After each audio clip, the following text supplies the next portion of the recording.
ಛಿದ್ರ ಅಂದ್ರೆ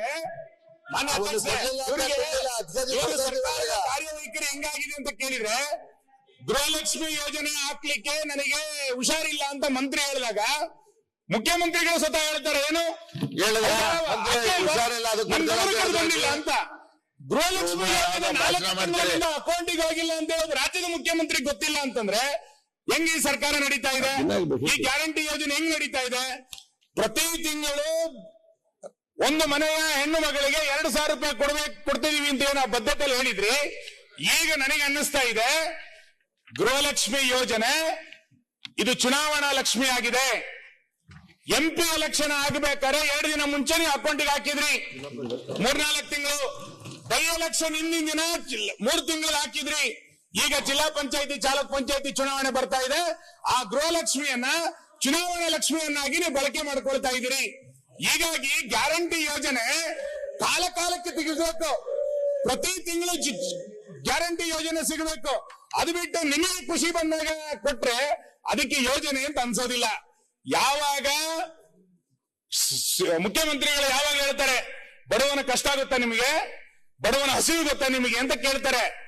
ಮಾನ್ಯ ಅಧ್ಯಕ್ಷೆ, ಬಡವ ಹಸಿದಾಗ ದುಡ್ಡು ಕೊಡ್ಬೇಕು, ಅವನಿಗೆ ಹೊಟ್ಟೆ ಹಸಿದಾಗ ದುಡ್ಡು ಕೊಡ್ಬೇಕು. ನಿಮ್ ಸರ್ಕಾರ ತಿಥಿಯಾದ ನಂತರ ಅಕೌಂಟ್ ದುಡ್ಡು ಕೊಡ್ತಾ ಇಲ್ಲ.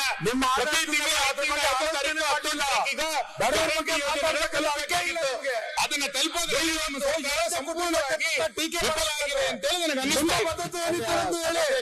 ಮಾನ್ಯ ಅಧ್ಯಕ್ಷರೇ, ಒಂದ್ ನಿಮಿಷ ಹೇಳಿಲ್ಲ ಸರ್. ನೋಡಿ, ನಾವು ನಮ್ ಕಡೆ ಈ ಪ್ರಾರಂಭ ಮಾಡಿದ್ವಿ. ಈಗ ಹೇಳಿದ್ರು ಅಂತ ಹೇಳಿದ್ರು, ಒಪ್ತೀವಿ. ವಿಳಂಬ ಆಗಿದೆ, ಒಪ್ತೀವಿ. ಈಗ ಉದ್ಯೋಗ ಖಾತೆಯನ್ನು ಹಕ್ಕೆ ಅಲ್ವಾ, ಕರೆಕ್ಟ್ ಆಗಿ ಬರ್ತಾ ಇದೆಯಾ? ಸರ್ಕಾರದಿಂದ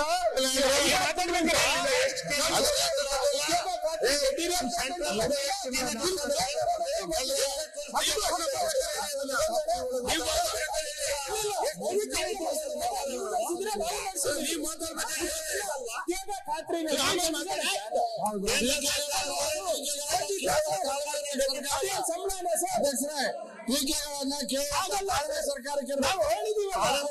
2 ನಿಮಿಷ ಜವಾಬ್ದಾರಿ ಸಚಿವರು. ಈಗ ನೀವು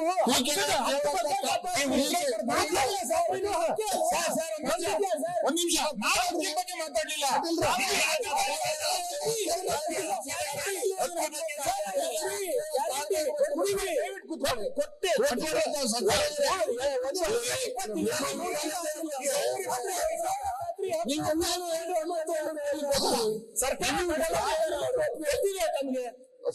ಸರ್ಕಾರ ನಡೆಸುವವರಿಗೆ ಟೀಕೆಗಳನ್ನು ಕೇಳುವಂತ ತಾಳ್ಮೆ ಇರಬೇಕು ಸರ್.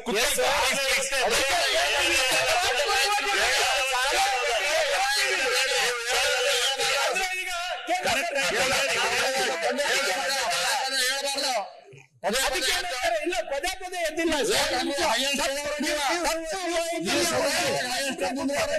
ಏನ್ ಮಾಡ್ಬೇಕಾಗುತ್ತೆ ಸರ್? PM ಕಿಸಾನ್ ಯೋಜನೆ ಬಂತ ಸರ್, ಫಸಲ್ ಬಿಮಾ ಕೂಡ ಸರ್ಕಾರ, ಕೇಂದ್ರ ಸರ್ಕಾರ. ಸಾರಿ, ನೀವು ಜಯಚಂದ್ರನ್ ಬದಲು ನೀವೇ ಮೂವ್ ಮಾಡ್ಬೇಕಿತ್ತು. ಯಾವ್ದು ಸರ್? ನೀವು ರಾಜ್ಯಪಾಲರ ಭಾಷಣ ನೀವೇ ಮೂವ್ ಮಾಡ್ಬೇಕಿತ್ತು. ನೀವ್ ಯಾಕೆ ಮೂವ್ ಮಾಡ್ಲಿಲ್ಲ? ಯಾವ್ದಕ್ಕೆ? ರಾಜ್ಯಪಾಲ ಜಯಚಂದ್ರ ಬದಲು ನೀವೇ ಮಾತಾಡ್ಬೇಕಿತ್ತು. ಬರಬೇಡಿ, ಆಗಲ್ಲ. ಉತ್ತರ ಕೊಡ್ಬೇಕು. ನೀವು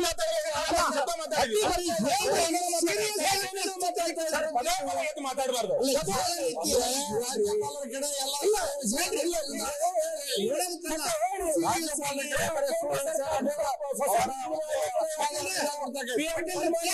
ಬಂದಿಲ್ಲ.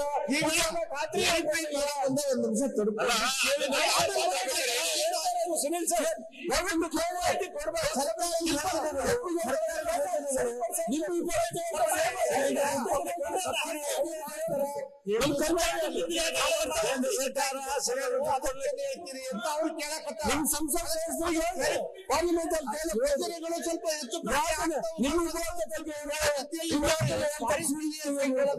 ಅಟ್ಯಾಕ್ ಮಾಡ್ತಾ ಇದ್ದಾರೆ. ಎಲ್ಲಾ ಯೋಜನೆಗಳು ಒಂದೇ. ಅವರು ಕಾಮೆಂಟ್ ಮಾಡೋದಕ್ಕೆ ನಮ್ದೇನು ಸಮಸ್ಯೆ ಇಲ್ಲ. ನಾನು ಹೇಳ್ತಾ ಇದ್ದೀನಿ, ಕಾಮೆಂಟ್ ಮಾಡಕ್ ಸಮಸ್ಯೆ ಇಲ್ಲ. ಆ ಸಮಸ್ಯೆ ಅವ್ರು ಮಾತಾಡಿದ್ಮೇಲೆ ಅವ್ರು ಒಂದು ಕಾಮೆಂಟ್, ಅವ್ರು ಒಂದ್ ಏಟ್ ಏನೋ ಹೊಡೆದ್ರೆ ಅವ್ರು 10 ಏಟ್ ಹೊಡಿಲಿ ಬೇಕಾದ್ರೆ, ಅದಕ್ಕೇನ್ ಇಲ್ಲ ವ್ಯತ್ಯಾಸ ಅಲ್ಲ. ಅದ್ರಿಗೆ ಎದುರೇಟ್ ಕೊಡ್ಲಿ, ಆ ಶಕ್ತಿ ಐತೆ ಅವ್ರಿಗೆ. ಅಲ್ಲಲ್ಲ ಮಾತಾಡೋ ಡಿಸ್ಟರ್ಬ್ ಮಾಡೋದು ಅಲ್ಲ. ಈಗ ಬಡ್ಜೆಟ್ ಅಲ್ಲ, ಒಂದೇ ನಿಮಿಷ ಅಧ್ಯಕ್ಷ, ಇವಾಗ ಬಡ್ಜೆಟ್ ಮಂಡನೆ ಮಾಡ್ತಾರೆ, ಗ್ಯಾರಂಟಿ ಕೇಂದ್ರ ಸರ್ಕಾರನ 100 ಬೈತಾರೆ, ಪ್ರಿಂಟೇ ಮಾಡ್ಕೊಂಡ್ ಬಂದ್ಬಿಟ್ಟಿರ್ತಾರೆ. ಅದು ಅವರು ಅದರ ಹಕ್ಕು, ಅದನ್ನ ಮಾಡೇ ಮಾಡ್ತಾರೆ ಅವರು. ನಾವು ಮಾತಾಡುವಾಗ ವಿರೋಧ ಪಕ್ಷ ಅವರು ಹಂಗೆ ತಾಳ್ಮೆಯಿಂದ ಕೇಳ್ಬೇಕು. ಅದಾದ್ಮೇಲೆ ನೀವ್ ಹಿಂಗ್ ಹೇಳಿದ್ರಿ, ಇವಾಗ ಹಿಂಗ್ ಹೇಳಿದ್ರಿ, ಅದಕ್ಕೆ ನಮ್ ಕೌಂಟ್ರ್ ಇದು ಅಂತಾನೆ ಹೇಳ್ಬಿಟ್ಟು ನಮ್ಗೆ ಹೇಳ್ಬೇಕು. ನೆನ್ನೆನು ಕೂಡ ನಾನು ಮಾತಾಡ್ಬೇಕಾದ್ರೆ ಕಾಮೆಂಟ್ ಮಾಡಿದ್ರು, ನಾನು ಸುಮ್ನೆ ಕೂತ್ಕೊಂಡೆ 10 ನಿಮಿಷ, ಆಮೇಲೆ ಹೇಳಿದೆ ದಾಖಲೆಗಳು ಕೊಟ್ಟು ನಾವು ಹೇಳಿದ್ವಿ. ಅದಕ್ಕೆ ನಾನು ಹೇಳೋದು, ತಾಳ್ಮೆಯಿಂದ ದಯವಿಟ್ಟು ತಾಳ್ಮೆಯಿಂದ ಕೇಳಿ ಅವ್ರು. ತಾಳ್ಮೆಯಿಂದ ಕೇಳಿ, ಆಮೇಲೆ ಉತ್ತರ ಬೇಕಾದ್ರೆ ಅವ್ರು ಕೂತ್ ಮೇಲೆ ಬೇಕಾದ್ರೆ ಅವ್ರಿಗೆ ಅವಕಾಶ ಕೊಡಿ. ಯಾಕಂದ್ರೆ ನೆಕ್ಸ್ಟ್ ಮಾತಾಡಕ್ ಅವ್ರಿಗೆ ಅವಕಾಶ, ಅವ್ರು ಮಾತಾಡದ್ಮೇಲೆ ಅವ್ರು ಮಾತಾಡ್ಲಿ, ಅವಾಗ ಹೇಳಿ, ಕಾಮೆಂಟ್ ಮಾಡ್ಲಿ. ನನ್ನ ವಿನಂತಿ, ಪದೇ ಇದ್ರೆ ನೋಡಿ, ಅವರು ಟೈಮ್ ಕೊಟ್ಟಿರ್ತೀರಾ ಒಂದ್ ಅರ್ಧ ಗಂಟೆ, ಮಾತಾಡಕ್ ಆಗೋದೇ ಇಲ್ಲ. ಅದಕ್ಕೆ ದಯವಿಟ್ಟು ಅವ್ರಿಗೆ ನೀವೊಂದು ಸಂದೇಶ ಕೊಡಿ, ಎರಡೂ ಕಡೆ ಕೊಡ್ಬೇಕಾದ್ರೆ.